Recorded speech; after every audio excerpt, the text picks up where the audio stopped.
Hello, rock stars. Welcome to another edition of In the Pit. I'm your host, Rick. And this week we had Jason and Bob from Lullabies to Paralyze. How are you guys? Doing awesome. Thank you. Doing good. Thanks for having us on. Did you hear me stop and like pause for a second? I actually wait, what do I say? Oh, Lullabies. Just here having a good time. I almost called you guys Queen of the Stone Age. We try. Oh my God. You guys look wonderful. I love it. You guys are, I know Bob had a show last night. Jason, you did not. No, I didn't. The bags under the eyes and the smeared guy liner might give it away. You know, honestly, I was going to give you a little bit of crap. You didn't make it into makeup before you showed up. I'm a little disappointed. I made it in last night, so it's a bit, but it'll do. You know, it would have been better if you'd left it all like smeary, like you're a junkie or. Oh my Lord. Okay, so it has been a hot minute since we've had Lullabies on the show. And Jason, this is your actual first time, correct? This is correct. Have you called your therapist ahead of time and set an appointment? No, I know I would need one after this though, so I got him on speed dial. Wait a second. Really? I see how this is going to go down, man. And we were reminiscing a little bit. Like, we've done Basket Case and Lullabies. We've done a few shows together, but it's been a hot minute. So it's one that we talk about. But both our bands have been so busy. It hasn't come to fruition. Like, we got to get off. I'm raising my hand. Got to get off my butt and make something happen. Like, we need to play together because holy cow. Yeah, I think so. I think that there's good overlap in the fan base, and there's nothing like the Dallas tribute scene. There's so many good bands, and it plenty of opportunity. We just got to find those venues. Well, and finding the venues won't be too tough. One of the things I want to talk about is, Jason, Basket Case and Lullabies. We were talking about this before we went off screen, off camera. Woo. You were actually a fan of the band, and saw one of the shows we did together over at Brain Dead Brewery, and now you're in the band. And who wants to take how he got invited or how you got invited into the band? Bob, Jason, who wants to take that one? Well, Bobby, perhaps the story from your side might be more interesting. Yeah, Bob. Well, we noticed right away. You notice people who show up to several shows. And especially people that enjoy what you're doing. And so you're thankful, and you usually end up meeting people, and wanting to personally, show your gratitude. So I met Jason. I think I said hi to him at the Brain Dead show. But I distinctly remember a really good conversation at Three Links, where I kind of nailed down, hey, thanks a lot for showing up. I believe at that time, he mentioned that he was a musician, and played stuff on his own, knew the whole Queens of Stone Age catalog. He loved what we were doing, and of course we were appreciative. And then another distinct moment was Red Rock, Jason. Yeah, that's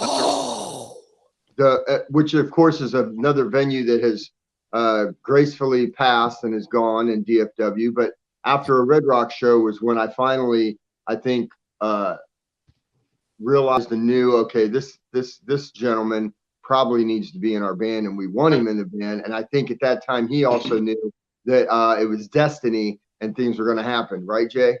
Oh, absolutely. It's Queens of the Stone Age is my favorite band, and when you mix in the fact that it requires such a diverse amount of keys and the tech that goes with that, I'm real techie brain.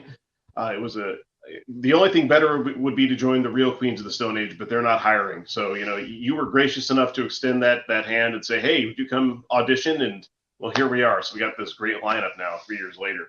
Don't ever say that may not happen, because our dear friend, local drummer Sammy Joe, is on tour with Saliva.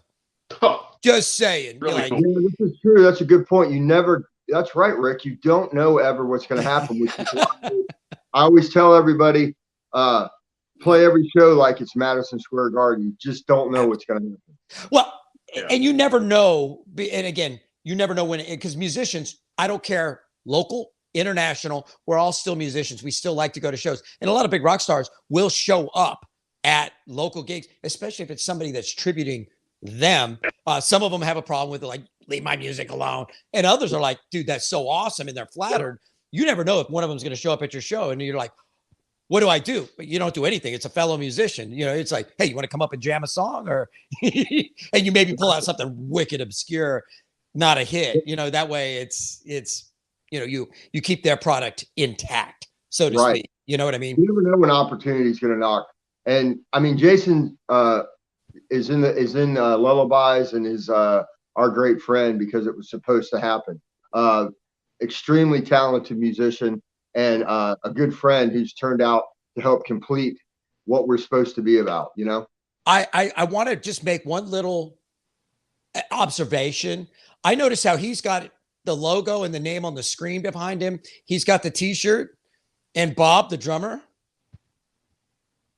I told you all I've got is smeared guideliner and a hangover.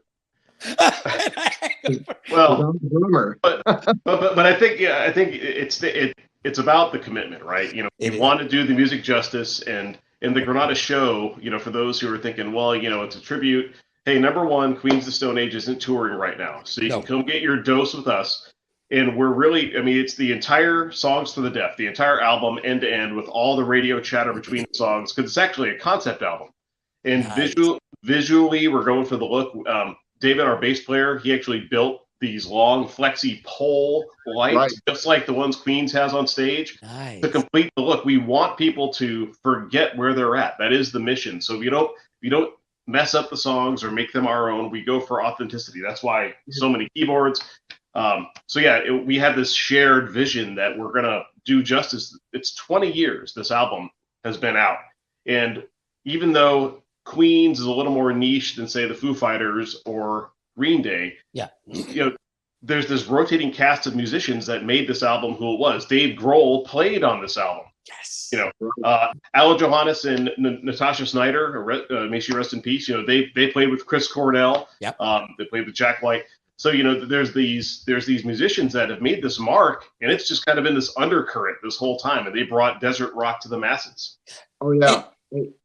Go ahead, Rick. I was just gonna say, wicked talented, and yes, they have had an all-star cast kind of filtered through. I mean, I'm guilty of being when Dave, because I'm a huge Dave Grohl fan. When Dave played, and the big hit with Dave was what? No One Knows. Was that that was a big one? That's what caught my attention. I was like, oh my God, mind blowing. And you know, I always go, I'm going to learn it, and I can't. And then I watch Bob do it, and I'm like, okay, I suck as a drummer. Yeah, this album, this album is something that I think musicians appreciate this album, and well, not only this album, but Queens of Stone Age, because of the diversity of the music, the technical aspects of the music. This album, I think, doesn't. The album that we're celebrating, Songs for the Deaf, I think it gets lost on people. Especially us musicians, some of them don't realize how much of a concept album it truly is. How it's the story, it's the thought, it's the idea, it's the mindset of a drive through the desert, trying to find yourself and trying to figure it all out. I'm not going to say much more about what the album's about, because you're supposed to think about what is it for me, right? But if you listen to it front to back, especially on a long drive, you'll get lost. It's a great, and then speaking of musicians on not only this album but Queens of Stone Age, Mark Lanigan, rest in peace, was a huge factor on this album. Wrote several of the songs, sings on just about every one of them. So there's a lot of things going on with this album which make it special, which is why we knew after 20 years, let's do something about it. That is, you know what, and again, a lot of bands you go see, they dazzle you with, you know, like fire and light shows and all the hoopla. And it's refreshing to see a band get on stage and really throw down. And I've heard a number of original bands, you know, kind of dog the tribute scene, like, oh, you guys aren't real musicians. It's like, well, wait, whoa. And I'm so over it, because almost every tribute artist I've talked to started out as an original artist. And again, when you can put your product on stage, you are tributing somebody. You don't need all the gimmicks. It's just, here's the music. And to take it one step further, there is thought put into the music that you're being tributed. It's refreshing. And I'm kind of an idiot. I'm a simpleton. I'm just a pop punk drummer who, I'm lucky I have one brain cell. But when you push my buttons and make me think, well, first of all, there's steam coming out my ears, but it's refreshing for a guy like me. So because I don't know a lot of bands that do that. Will actually do a whole album. I know that there've been a couple, but holy cow. It's been, as a tribute band, it's a commitment, right? There's going to be a lot of different tunings on stage, a lot of instruments, and we have to dress rehearse this thing down to the second. And so we hope people will come out and appreciate that and sort of be transported to another time. Can I tell you guys, and for those of you that don't know, we do practice over at Platinum. We're just up the hall from each other. So we see each other regularly kind of in passing as we're heading into the studio. I'll stand outside your guys' room sometimes and just listen to you rehearse. and I'm like, holy cow. I don't knock on the door. I mean, I pop in every now and then, but a lot of times I'll just stand there for like 4 or 5 minutes and just listen and be like, wow.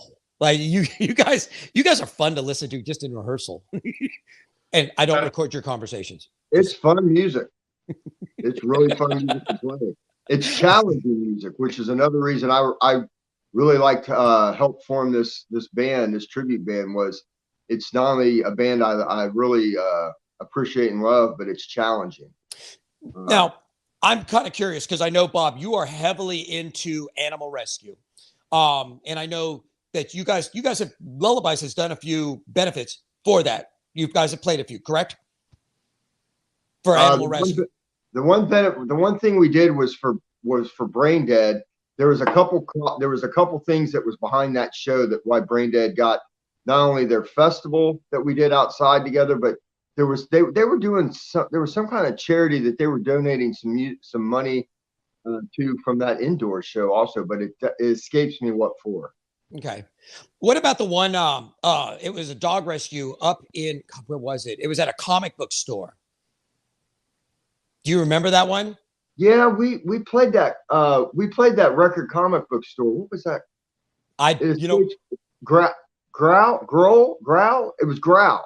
Yes. Growl was the name of the store, and I can't remember if that was benefiting something or not. Now you say it. It was for animals. It was? Yes, absolutely. Because my guys have clung to that. Like they think that was the coolest thing ever that we played a comic book store. They're like, that was so punk rock. My guys loved it. Cool.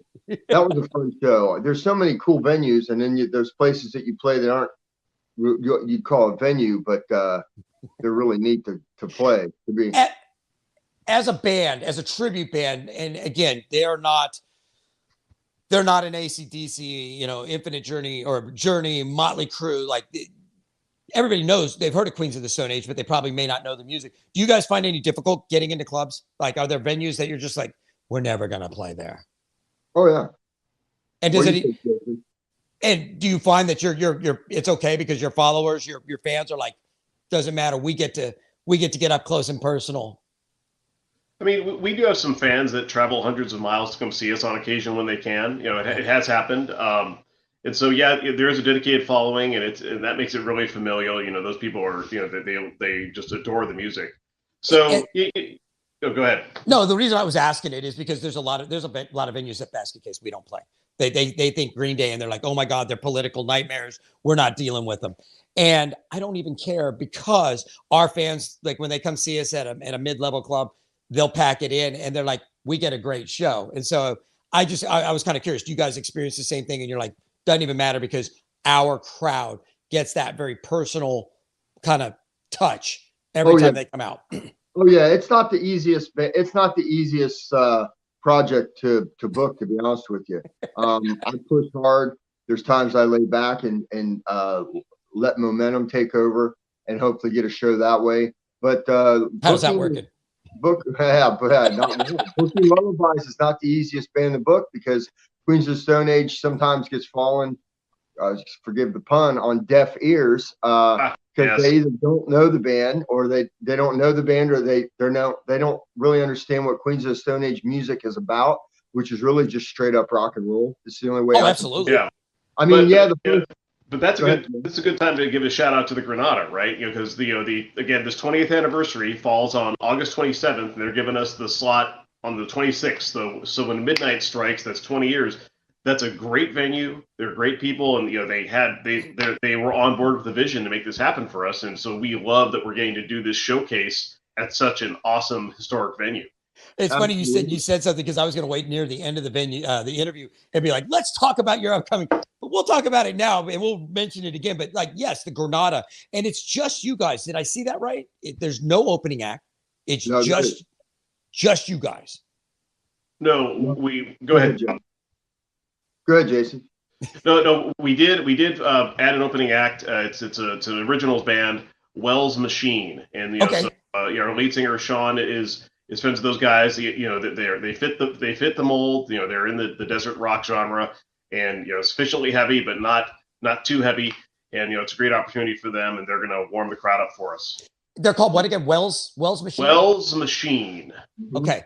You're going to have to give me their information. I want to reach out to them. I don't know if I can make the show. I'm going to try, but I definitely want to get to know the guys. I mean, if they're good enough to open for you guys, they got to be something special. So I definitely want to check them out. I think Granada is going to be adding them to our official promo the promo spot advertisement on Granada's website. They're adding them. But that's true about Granada. I mean, think about it. Of all the venues and of all the bars in DFW that could and should be booking Lullabies, hello out there. Guess who's done it now 3 times? Wow. Granada. Yeah. So I guess if the small fish don't want to take a bite of our butts, we'll let the big fish take a bite of our butts, and we're going to show them just exactly what we're made of. Did you say butts? We're laying down the law here. It's all about the butts. For anybody you're watching who hasn't seen the inside of the Granada, it's just a spectacular venue, and they've got Sundown, which is their restaurant right next door. It's a great time in Greenville. Uber down there because parking isn't great. I'll give you that piece of advice right now to make your evening go smoothly. But Uber down there and get some dinner either there or at the sushi place across the street. It's a great night out on Greenville. The Sundown has incredible mac and cheese. I'm just saying. Oh yeah. Good point, Rick. I love Sundown's food. That's a great point. We'll be eating Sundown food because they kind of take care of us. But man, they take great care. And I played the Sundown when I was in the Ramones tribute years ago. You guys are gonna laugh. I've emceed events. I've been to shows. I've never played the Granada. It's one of the few venues in town that I can tell you what the backstage and the green room looks like, because I've gotten in plenty of trouble back there. I've just never actually been on stage pounding the crap out of anything. It's okay. I love the venue though. I'll get my chance one day.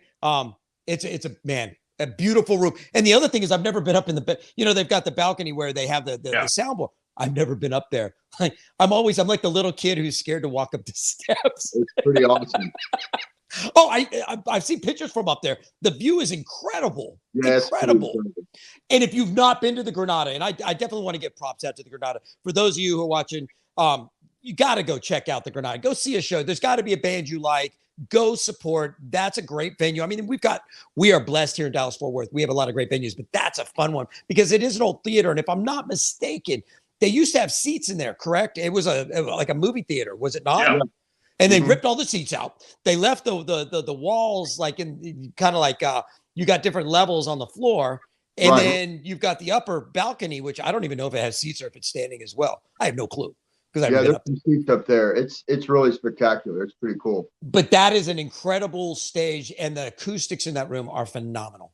Phenomenal. So you guys are going to be spoiled. One of the things I wanted to ask you guys is as we are coming out of COVID, and I think most of us, if we're here in Dallas-Fort Worth and we're musicians, we're like, COVID, really? Because we all kept playing. I have friends that are in California, New York, Florida, Seattle, all over. And they're like, how are you guys? You guys like, Texas is the Wild West. How are you guys still playing shows? I'm like, we never shut down. We never stopped. How did you guys fare? Pretty good. I mean, did you grow during the pandemic or did you sit idle? I mean, tell me a little bit about your post-COVID, like getting through it all. What do you think, Jason? So it slowed down a little bit, of course, as we tried to figure out what was going on and try to everybody get their personal take on what was safe and what wasn't.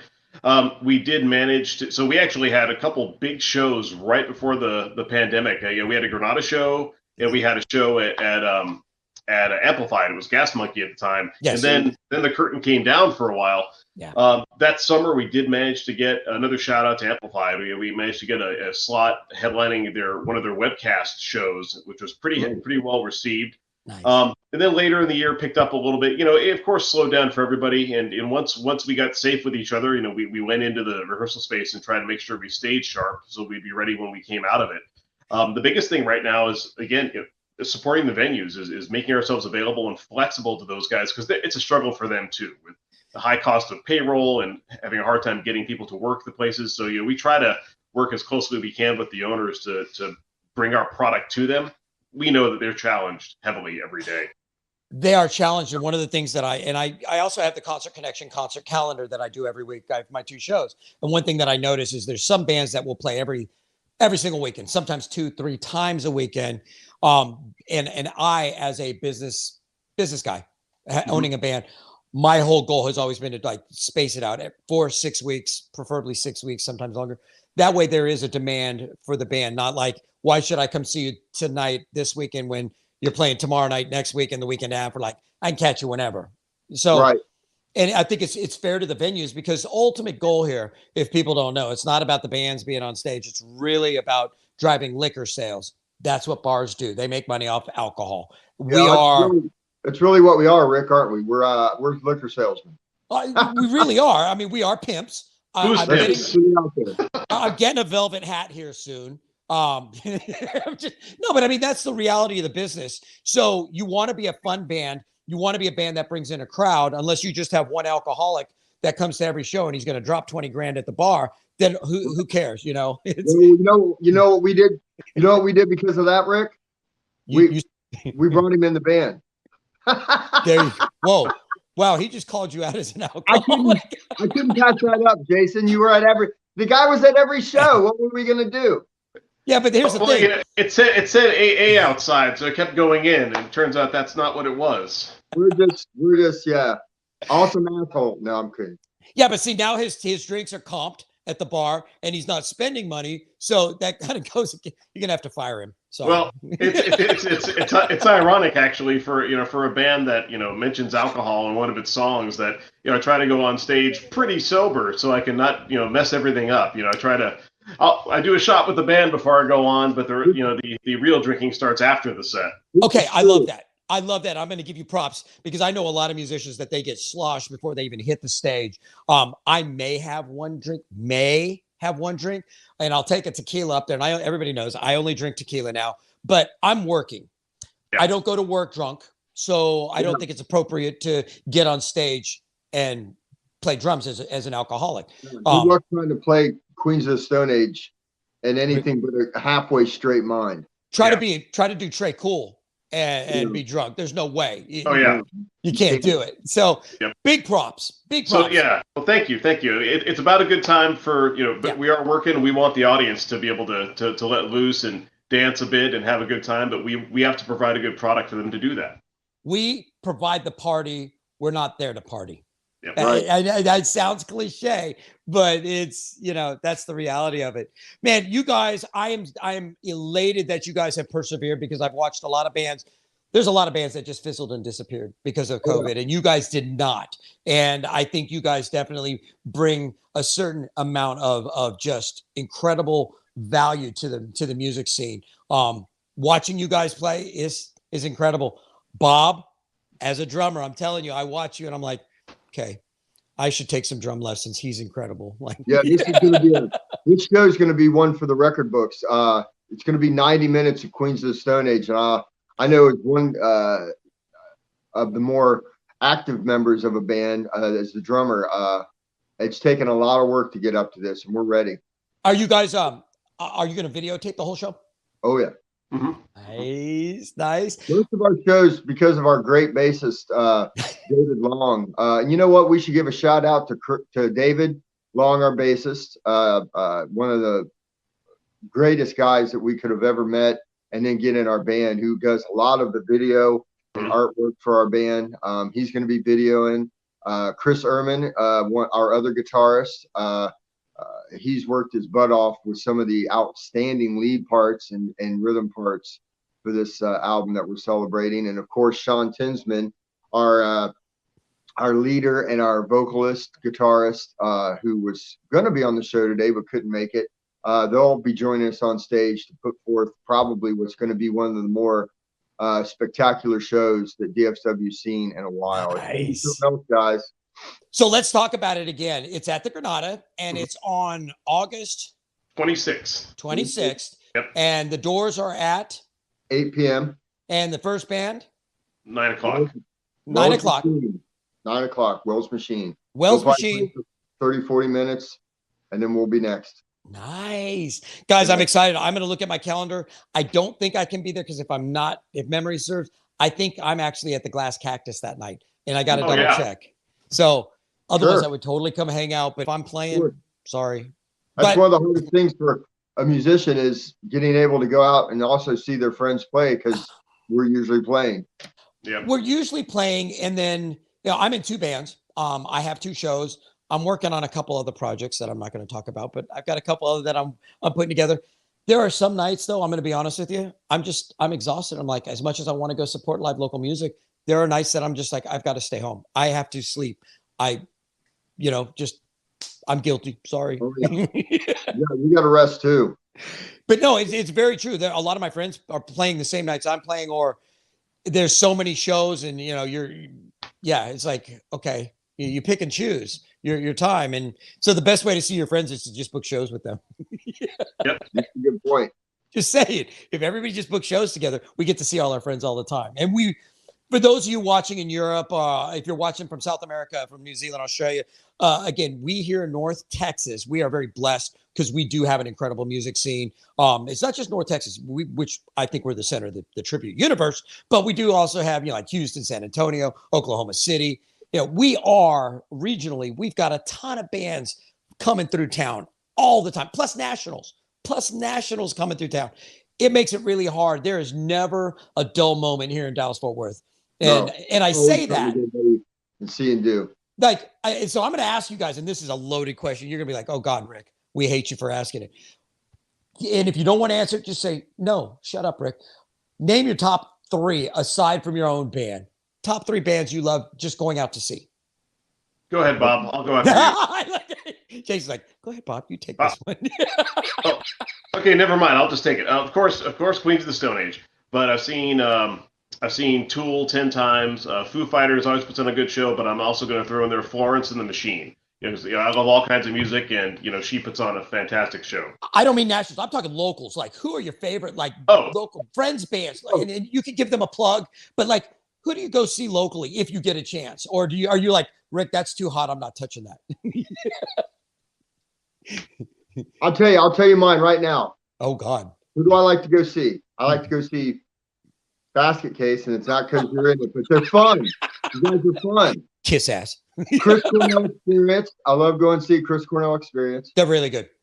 And there's a local original band, and you, of course, whoever's watching and listening, I know you all are, and you only asked for 3, so I can't include everybody. You can give a couple more, it's fine. But there's a band called Space Ape in town. I've not seen them, but I've seen their name, and I love the name. Rock. They're of course a little bit toward the sludge and grunge, not grunge, sludge and stoner rock genre, but they're called Space Ape, and those guys are incredible. Nice. So those are 3 of the ones that I try to make sure I take time from my busy schedule to go appreciate. And nice. Yeah. Nice. Jason, you want to take another stab, or you're like, oh no, I'm not touching it? It's hard because of course I'm in other projects and don't want to step on anybody's toes, but of course Nevermind, the Nirvana tribute is phenomenal. Played with those guys, they're incredible. Yeah, they're really good. And CCE, as Bobby has mentioned, doing Chris Cornell is really hard, and for them to do the music justice shows the work that they put in. Yeah. We'll leave it at 2. Those are the 2 that I would, if I had a night off and they were playing, I would go check them out for sure. Totally fair. I will tell you a couple of mine. I'm a big Le Cure fan. I'm a huge old school goth. So when I go see some Cure, and Le Cure does a phenomenal job. I've become a recent Bowie fan. So Thin White Dukes is another one that I'm like, oh my God, if I can go see them. Yeah. Shout out Thin White Dukes. Hello, hello. Lullabies is around Thin White Dukes. Mario's a really nice guy. And again, I love seeing those guys. As far as tributes, and you know what? I'm good friends with them, but I also get to play with them. I get to see them kill them all, which I mean, I was never a huge Metallica, but holy crap, they throw down. And I get to go see the Crueligans a fair bit, you know, because we share Yvette, the dancer, for my Billy. As far as local, man, Empires is a really good one. That again, they've been Low Side, another one that's been around. I mean, good God, I'm gonna make people mad because people are like, what about my band? I mean, I just recently saw Run to You, which is the new Bryan Adams. The Blokes, Sonic Temple. I can go down the list. There's a million bands. Yeah. Oh, and there's a small band called Basket Case that does great thing. Wait, I'm in that one. I don't know a lot of Morrissey. You know, everybody knows who Morrissey is, but I've been meaning to check out Panic. I want to see how they do. They are great. I've seen them. I've played with them. There's another one. Oh my God. And then again, I haven't seen you guys in forever, but there's Lullabies to Paralyze, and you guys put on an incredible show. I mean, let's be honest. I would say thank you so much. And I would say, look, whoever wants to come see us, August 26th, the Granada. And then after that, keep your eyes peeled. Another throw out to a Queens of Stone Age song. Keep your eyes peeled because there's more shows coming up in DFW. Not as large venue as Granada. It's going to be more on the bar venue side, but we'll be out there. So real quick, before we got to go, you guys each want to take a chance and take a quick moment and plug your other bands because you guys are in multiple bands. You want to give them some free plugs? Yeah. So of course, I'm in the Foo Fighters. You know, it's there's a few Foo Fighters tributes in the area, and it's a great match, right? And we like to play together because they have that Dave Grohl tie. Great bunch of guys, Jacob Guzman, the front man, and and then working with David Long, our bass player, we're forming another Alanis Morissette tribute, and our singer Kathy, she is going to blow you guys away with how well she does Alanis. That's another tough one. So we just rehearsed yesterday. We had the band together for that. It sounded really good, so we look forward to bringing those shows to DFW. Nice. How about you, Bobby? Keep your eyes open for the Rockefellers. Hopefully y'all have heard about them. I announce you guys all the time. Are you kidding me? I know. DFW, we're just your standard 5-piece rock cover band. We play a lot. We're out usually 3 times a month. Nice. There's a little band called Treble Hook. That's a dance party rock event band that plays a lot. And you'll catch us out playing. There's another project out there called Herschel and the Glowfish that I've started working with. Is that a Hootie? It's we do a few Hootie songs, but it's more on the mellow rock acoustic vibe. Okay. So yeah, look for that. And then of course, who we're all here to see and talk about on August 26th, Granada. Lullabies to Paralyze. Guys, August 26th. And I'll give out one more shot to Collision Drumsticks, my new endorsement sponsor. I've been endorsed. So Collision Drumsticks, shout out for Collision. That is congratulations on that. I actually just had a second interview with them. We'll see. We'll see where it goes. But congratulations. That's incredible. So one last time before we go, August 26th, the Granada Theater. Go out, check it out. Lullabies is going to be on stage, 90 minutes, killing it. And you guys, that's going to be a great show. Make sure you get lots of video. I'm looking forward to seeing it. Like I said, I can't. I'll be playing that night. Oh my God, guys, thank you for tuning in. Let me ask, would you guys do this again? Yep. Absolutely. Yeah. Big shout out to Mr. Rose. Thank you so much, you guys, for making this happen today. I've thoroughly enjoyed it. It's been a good time. Man, we'll try doing it in person next time. How does that sound? That'll be great. Yeah. And we'll get the other guys in tow. Sure, they'll show up. I'm giving the guy. They're like, really? Did he just give us crap? Maybe. That's okay, man. We love the fact that you guys are going to be out there. Granada Theater, August 26th. Doors are at 8. Go check out Lullabies to Paralyze. Thank you for tuning in, guys. If you're new to the show, go to Facebook, like us, invite your friends to like us. If Facebook's not your thing, you can go catch us on iHeart Radio. You can get us on Spotify. Yes, we're on Facebook, but we also have YouTube. We have Instagram and Twitter. We also have a Roku channel, and we have an Amazon Fire channel. Or you could go download our free app at inthepitwithric.com, and you can watch the shows there. You can also use the calendar to see where the live local events are here in DFW, or you could just tune in every week to the Concert Connection concert calendar with yours truly, Big Mouth, tells you about all the local shows for Thursday, Friday, and Saturday night. Guys, thank you so much for being my guests. Jason, Bobby, you guys, man, thank you for hanging out with me. And guys, we'll be back soon. So be safe, and we will catch you somewhere in the pit. Peace.